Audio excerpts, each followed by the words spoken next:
everybody, Peter here. This is the Esoteric Order of Gamers and welcome to my channel. I've also got a website at orderofgamers.com, and on that website you can find hundreds and hundreds of rules, summaries and reference sheets that I've made for heaps and heaps of amazing tabletop games, board games and miniature games. Now, I'm today looking at a game called Halo Flashpoint. This is the new one from Mantic Games. They're very excited about it. It's a big launch for them. They've got the IP of Halo and they've added their Deadzone rules to it with some modifications and come up with a very accessible, fun little tabletop miniatures game.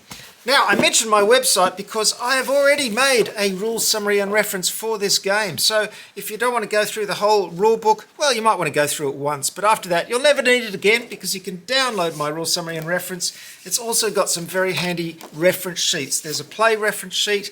It's got all the items in the game listed there. It's also got all of the abilities just on one sheet. So a very handy thing. Go along to the website. There's a link in the show notes to check it out. So we're going to talk about Halo Flashpoint. Before I get started, let me let you know that they sent this to me for free so I could show it to you, but my opinions are my own and I don't charge for this video. So there's been a lot of hype about Halo Flashpoint, and this is the beginning of a whole series of Halo stuff for this game system. Now, as I said before, it's an existing game system which is called Deadzone, and I've done a lot of videos on Deadzone. It's had 3 editions now. And it's a fantastic little tabletop miniatures skirmish system that works very quickly and is fast moving and fun. I will link in the show notes to some of my old Deadzone videos if you want to check them out. There's some handy stuff there. Especially I did a video on the first edition on how to paint all the terrain, and they're still using that squarish terrain. So if you're getting some of that terrain, you want to paint it up, there's a very handy video on how to paint it up quickly. So, Halo Flashpoint, what do you get in the box? Well, here it is. Let me move aside some of this. And I've obviously opened this box and I've built the buildings and I've even painted the figures as well, so I can show you how this looks. This is a special demo box, but it's the same as the Recon edition. So this is what you'll get in the Recon edition. Here's the rulebook.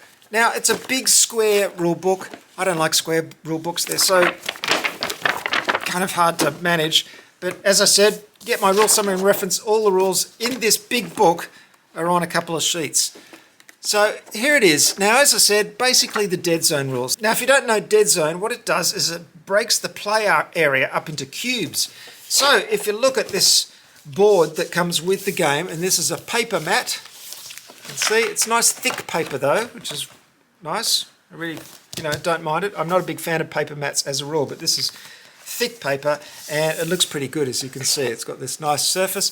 It's divided into squares. Now, everything about these rules is about the squares. So if you get a piece of terrain like this, it's square shaped, and what you have is a cube. And what you do is you move and you measure range through these cubes, and you just count the number of cubes. So you don't need a measuring tape or anything like that. It's very easy to do. I'll explain more about the rules in a bit, but let me show you what you get in the set. So you can get this terrain. This comes just in the Recon set. There's another set as well, which gives you more miniatures and more terrain. But this is great. It's just thick cardboard. You can see it's got artwork on both sides. So here, for example, it's the same thing, but different artwork depending on the 2 sides. It's nice and thick. Now, of course, with repeated use, this is going to get frayed and everything. Like all cardboard, it's multiple layers sandwiched together, and it is going to, not last forever. But it's very easy to take apart and put back together and just store in the box. So that's pretty cool. It's got some barricades and things too. So until you start getting some plastic terrain and you get a more fancy terrain setup, this is a really good solution to get started with. And I've played a game with just the terrain that comes in the box, and it's plenty. It's just enough for this, small area. And as you can see, this is the area of the board. It's not huge, but it's enough for a game. It's plenty of space for a game. So a generous amount of terrain. You get all this, like that, and that'll fill up your board nicely. I'll give you some nice shots of this all set up so you can see what it looks like. So as I said, rulebook. What else have they changed in the rules? Well, in the original rules, when you attack someone in close combat, they had an option to either fight back and roll a fight dice test, or to do a survive test and not fight back. In this, they've taken out that option of fighting back, so when you fight someone, they just do a survive test back. So that's a small change. They've changed all the sort of abilities and things, the keywords. Here I have them all on one sheet, and they've changed a little bit, so that's a difference from the original Deadzone rules. What else? There's also a crouching action, which is new, so you can actually crouch and get an advantage if someone's trying to hit you if you're crouching. As soon as you start moving again, you lose that advantage unless you've got a special rule and all that kind of thing. So that's about it. There's very few changes to the Deadzone rules. So if you're looking for a brand new game, this isn't it, but I think it works very well with the IP. Now, the other thing that's changed that I really have to mention, of course, is energy shields, because like in the original video game, you have energy shields, and when they do damage, it's going to beat down your shields first, and they regenerate every turn. So you can get one energy shield point back at the start of each turn, so that's quite nice. So this rewards the kind of play which is, get in hard and fast and try and get past the shields and do the damage. What else have we got in the box? I feel like I'm jumping around quite a lot here. Sorry about that. I hope you don't mind. Now, an insert. I was shocked to see this. I've never seen this with Mantic. Usually they have pretty cheap and flimsy boxes, but they've gone all out here and they've actually got an insert. I don't know how useful it is in this particular case, but it's nice to have. Now, as you can see, I've cut out I punched out the tokens and I put them in baggies and everything, so this isn't how it'll look when you open it up.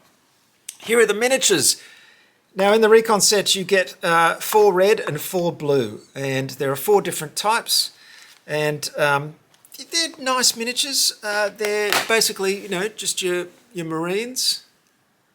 Here we go. Now, obviously, I painted these. These ones just came in that blue colour here, and I painted them up as blue dudes. And they were super easy to paint. I just used contrast paint all over, the blue all over, and then I used a Black Legion contrast paint to paint in the blacks, and then I highlighted both. Super, super easy. So you've got this guy, and I'll tell you what the different types are. Here we have unit cards for them. There's a couple of reference cards, which you'll never use again, really.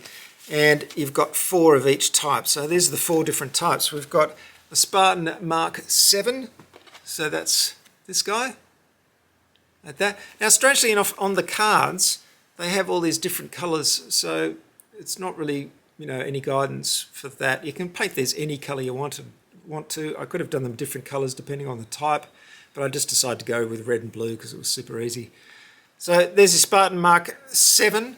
Now, he's got Energy Shield 2, so he has 2 Energy Shield points you've got to knock down.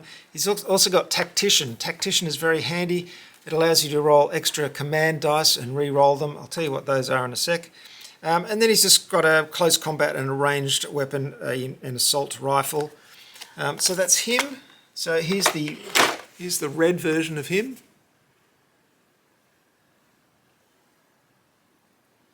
Straight up bog standard Marines, really. Then you've got the Spartan Zvezda.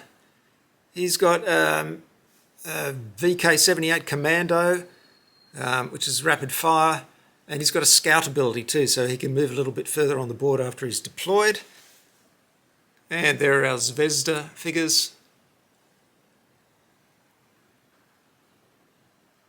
Bigger faceplate there. Then we've got a Spartan Brawler, who's your close combat specialist. He's got a Bulldog, basically a shotgun, which has got knockback and lethal. He's the Brawler, so he is this guy. There we go. At first it's a little bit hard to tell these guys apart when you're playing your first game, but you soon get the hang of it. And then we've got Deadeye, who's basically a sniper. He's got a M392 DMR, whatever the hell that is. And so you can see they paint up quite nicely. They're quite large scale. They're bigger than sort of 32 millimeter scale. Well, maybe they are 32. I don't know. I have to compare them with a Marine. But they feel pretty big and chunky.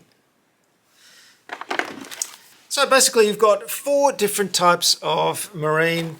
Are they called Marines in Halo? I forget. I think they are. And it's the same either side. So It's a starter set, of course, only 4 figures, but you know, you've got your basic archetypes there. You've got your shotgun, close-up combat brawler dude, you've got your sniper, you've got your scout, and you've got your leader. Now back to the Deadzone rules. What you have is these command dice, and you get a few of these each turn. You start with 2, but you can get more if you've got a tactician. You can get 1 more if you've got a go with tactician 1. And you roll these dice at the start, and as you can see, they all have special faces on them. And these basically allow you to have extra actions during the game and do extra things. So one of the results allows you to activate another model after you've activated a model, which is very handy indeed. If you get a dice symbol, you can use that to basically add that to one of your tests. When you're rolling a test, you can get an extra dice. All the modifiers to any tests modify the number of dice you roll, not the values. You've got an advanced one, which allows you to get an extra advance action. Shoot and assault allow you to get extra actions of those types. And then there's a special order, which can activate your team's special order. In the case of the Marines, who are called Spartans, I've just remembered, Spartans. In the case of the Spartans, you have a special order called Snapshot, which basically means when you advance or sprint and trigger a free assault action, you can get a free shot in first. So that really shakes up the play really nicely. They work well.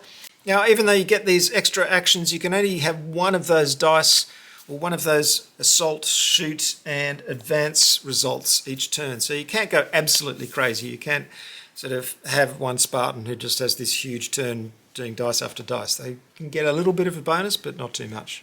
So the system is really easy. When you activate a model, you can have 2 short actions or 1 long action. And very nice and simple, it works well. So an advance action is short, that's just a normal move, that's a short action. You've got sprint, which is a long action, which allows you to move up to your second speed value, which is faster obviously. You can shoot for a short action, which is normal range combat. You can assault for a long action, which is your close combat. You can do a short action of standing up if you've been pinned by some weapon in the turn before. The first thing you've got to do is stand up, so you lose a short action by standing up. You can crouch, which I mentioned before, which makes you a little bit harder to hit. That's another short action. And there's some other special short auxiliary actions as well. So very easy to remember, just 2 short actions or 1 long action, and that controls what you can do during the turn. When you do tests for any various things, for range combat and for close combat and stuff, you roll D8. Good to see D8s because they give you a slightly wider range of results. Very cool. So when you get a dice test, it tells you how many D8s you roll and what the target number is, and then depending how many successes you get, that can modify your results. There are, of course, modifiers to these things, and as I said before, they modify the number of dice rather than the value you have to get, so that's very easy. So you might have a 3 dice test, and then if you're shooting someone who's completely in the open, you get a +2, so you just add 2 dice to it, which works really simply. That brings me to cover, which works really well as well. Instead of giving negative modifiers to fit the targets that are in cover, they basically give you a positive modifier for someone who isn't in cover. Now, this is a bit weird, but it works really well. So if you can see all of a target, if it's completely in the open, you get a +2 dice modifier. If it's in cover, you get no modifiers. So it starts from the premise that you're going to be in cover and gives you more chance to hit if the target is not in cover. This works really well, and again, is fast and easy to remember. There are a few other modifiers for range combat and close combat, but there's not many, and it's very easy to remember. Now, the other thing that makes this quite fast and exciting is that there's a lot of gear on the board that you can get. There are item drops and weapon drops. So at the start of the game, there's going to be a whole lot of item counters all over the board, which are these ones here. So they'll be face down on the board, and when you go into those spaces, you'll be able to pick up these items. These are handy little things like grenades and stuff that can help you during the battle. What else have you got? There's active camouflage. You can put up shields, grapple shot, frag grenades, explosive ammo, all kinds of things like that that shake things up quite a bit.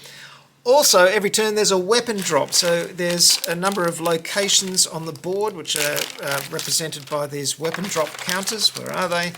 They're like this, they just have a number range on them, and at the start of each turn you're going to roll a d8 and see where a weapon goes, and then you have a number of them here. These are the weapon counters. and once they're dropped, you turn them over and you see what they are, and they correspond to the weapon cards. So you're starting off with your basic weapons, of course, that are on your sheet, but then you can pick up groovy little things like this that do special stuff. Sniper rifles, gravity hammer, good for close combat, the classic energy sword from Halo, focus rifle, Covenant carbine, all that. Look at that, fuel rod gun, that's got blast, it puts down shields, it's explosive, frag, lethal, it's really, really nasty. So there's, apart from the usual objectives of a mission, you're also trying to get these weapons as well because they'll give you the edge in combat. Talking about missions, there's no campaign or anything like this. This is a real-time combat game, so there's just straight up missions. There's a selection of them here in the book. Here are our scenarios. So Slayer, Oddball, Capture the Flag, Strongholds, Stockpile. There they are. So classic kind of what do you call it? I've forgotten what they're called. First-person shooter, FPS. Yeah. Gee, it's been a while.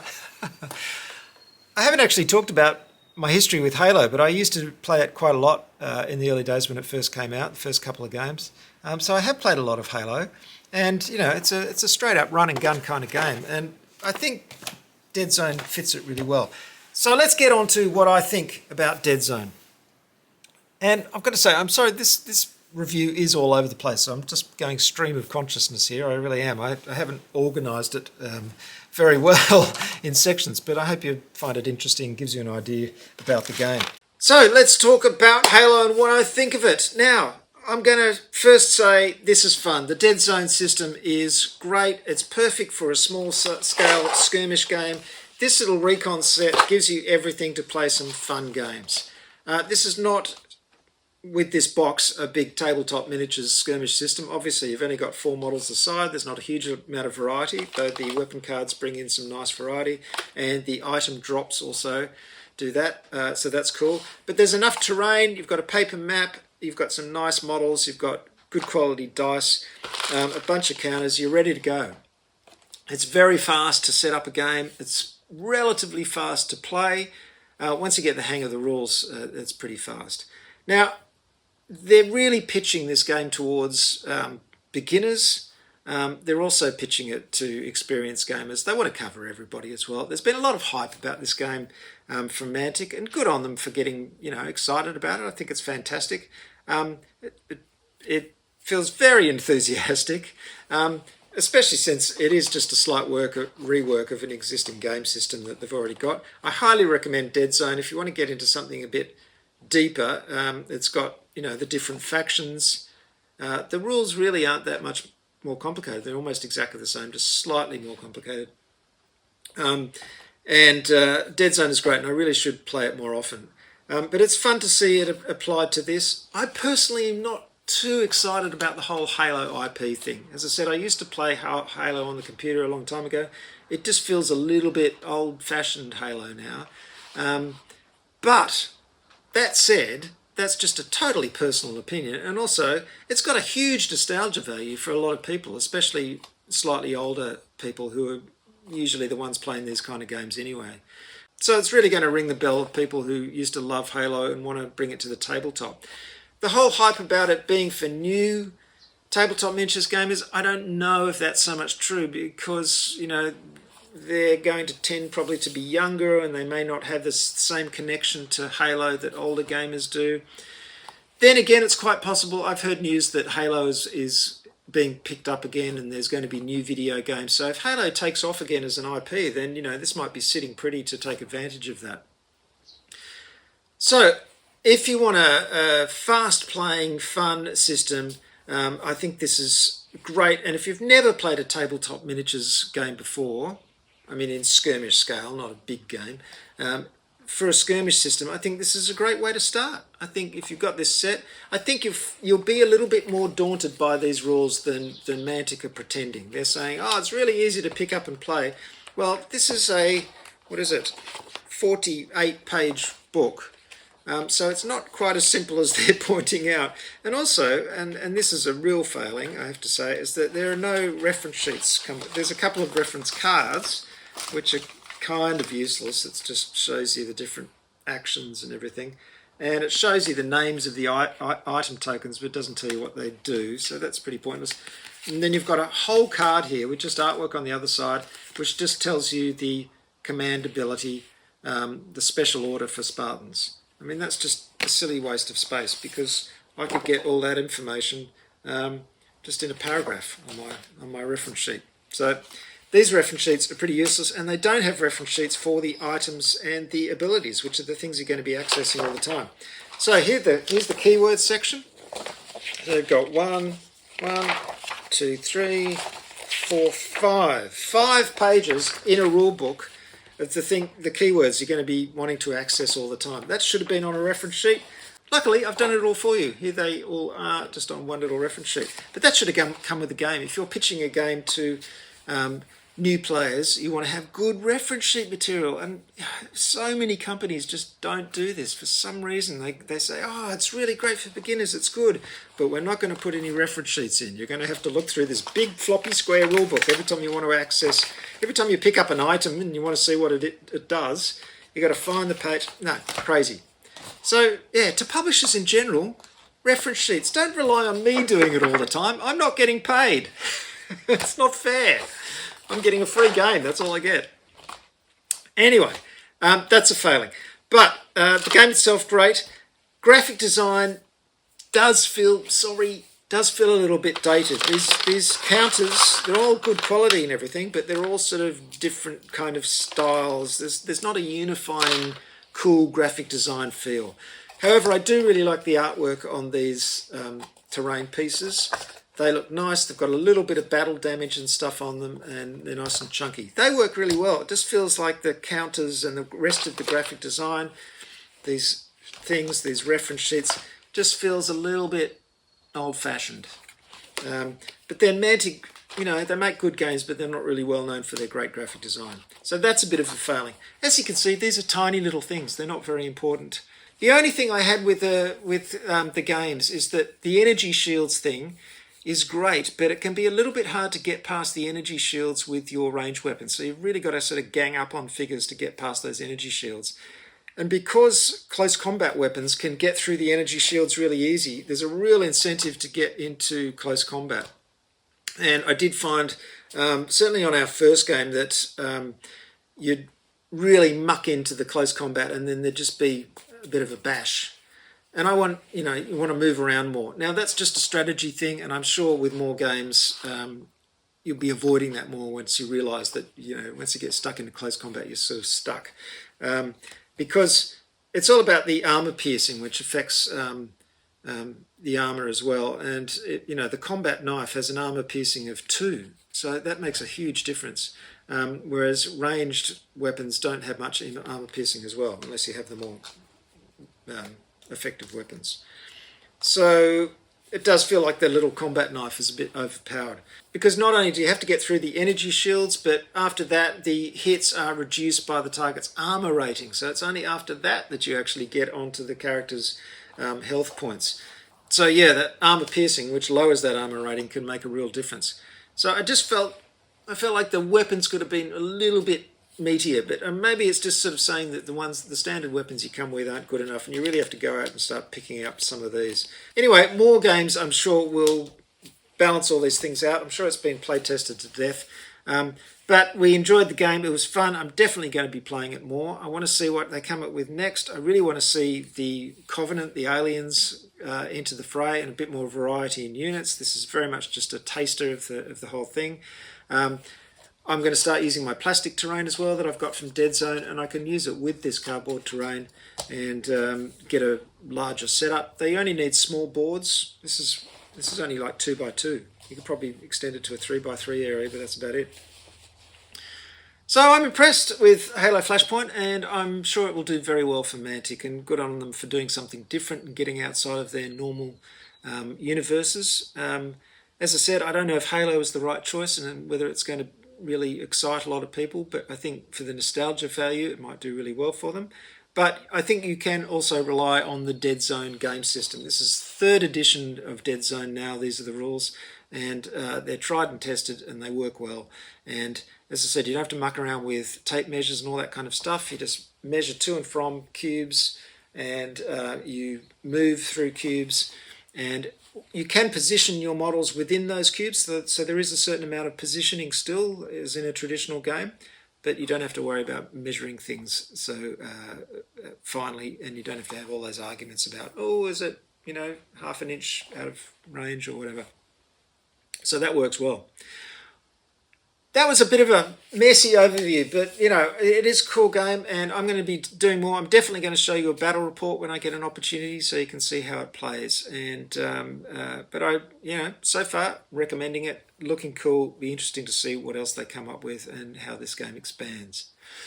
Thanks very much for watching, everybody. Don't forget to check out my website, as I said. Download my rules and reference sheet. Also, check out my fantastic rules app. And this will be on my app, Tabletop Codex. Go to tabletopcodex.com and you can find out all about it. The Android version is coming out very, very, very, very soon. And there's going to be an exciting new announcement when that happens as well. I will let you know all the news as it happens. Good gaming, everybody. Bye.